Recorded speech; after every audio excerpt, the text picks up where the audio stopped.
Mr. Martin said that our field research assignments aren't due until school starts. You know, if you're really so hep to jive with the Silent Wings extended learning program as you say you are. So I don't really know what you're trying to do here.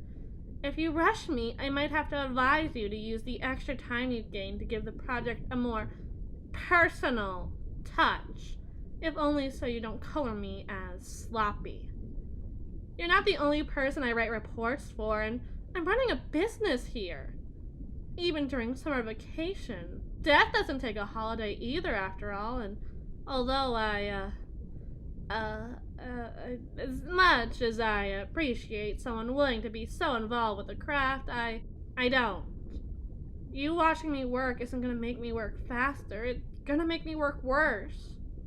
Understand?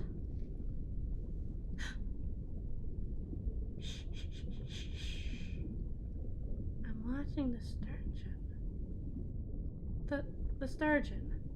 The sturgeon. The funny mustache fish. See? Over there. Long snout, little ridges on its back. That's how I'd explain the fish to a child. You know just as much or as little as a child to me. You are nothing. And for the record, it's not a mustache. It's called denticles. But it was a good idea to go to this aquarium in particular. It might have taken an extra 15 minutes, but the one that's the closest to the school doesn't have a freshwater wing. What luck! If we were deeper into the fall season, they might have been moved into the saltwater wing, and then we wouldn't have been so lucky to see it. Don't you feel fortunate? In the month of the Sturgeon Moon and everything? I don't see why you're interested, considering it has nothing to do with the assignment, but, yeah, it's my favorite, and now it's your favorite too, so if you asked, at least try to sound enthused, if only for me. I could use the laugh. It's nothing really. No skin off my teeth or what have you. It's just hard to get people interested in this sort of thing without the big, flashy go-getters, you know? Sharks, dolphins, whales, octopi, even jellyfish if you're nurtured in certain spaces. It's easier to get people invested in marine life and its conservation when you think about creatures that can express a dexterity and will to open a jar, or get depicted as ancient, ageless monsters that roamed the seas of old, or just simply look pretty. But the sturgeon is a creature that came from the dawn of time and simply, maybe even sadly, hasn't had to change too much to live the fullest life it can. 150 years! Can you imagine? 150 years. If only I could be so lucky to only have lived a tenth of my life. But I'm sure you can just as easily understand that sentiment. I find that most people's interest in the natural world stems from the way they project onto the animals themselves. Jellyfish are beautiful, but rather vacuous, listless creatures in my personal experience, but I think that kind of disassociative drifting must speak to somebody. I personally take comfort in a beast so old and unchanged by the sands of time, it feels like that eternal song of, I'll make it through again. I have before. Come on now. What's one more?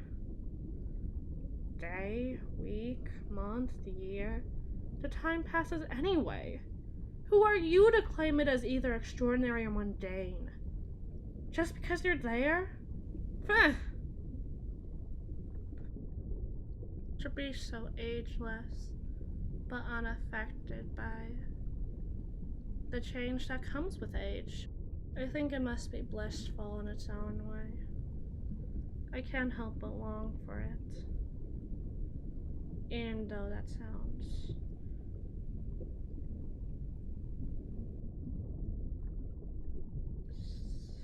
So, by any chance, would you pay extra for the pleasure of this emotional labor? Or perhaps you consider this a fun perk included with the essay package? A doddering sort of mental health crisis, especially one of this nature, is well, how you say, bad for business. Not to mention a breach in professional boundaries if the perception of instability itself wasn't already so certainly going to be taken so poorly. I mean, I already offered to compensate for the gasoline. I have some vouchers with other aquarium and museum programs. Professional. Yes, professional. I am a professional. I am doing a job for you. You are paying me to do a job. Are you not? You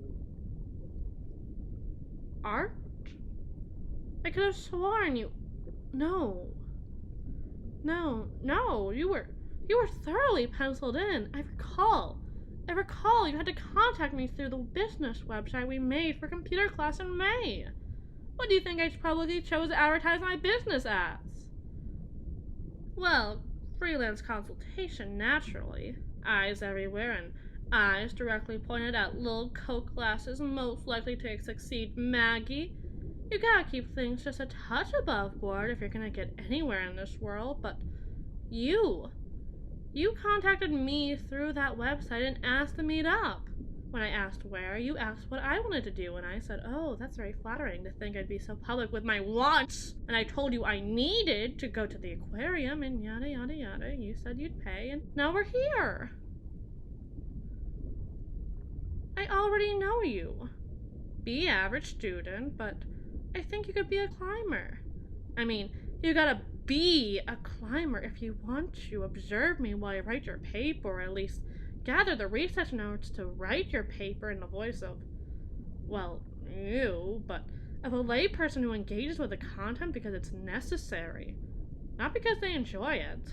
Because why else would you pay someone to write a report you'd enjoy writing yourself? But that's just my understanding of your dense clockwork mind. What's the real answer? In your words? Do you dare tell me I'm wrong? I'm not cocky, I just think I have you dead to rights. Because I do. Because I'm Maggie. I mean, what other reason would you have to talk to me, let alone hang out with me? Date? Well, today's date is... What? Why, you... Oh my gosh. I should have charged extra for this.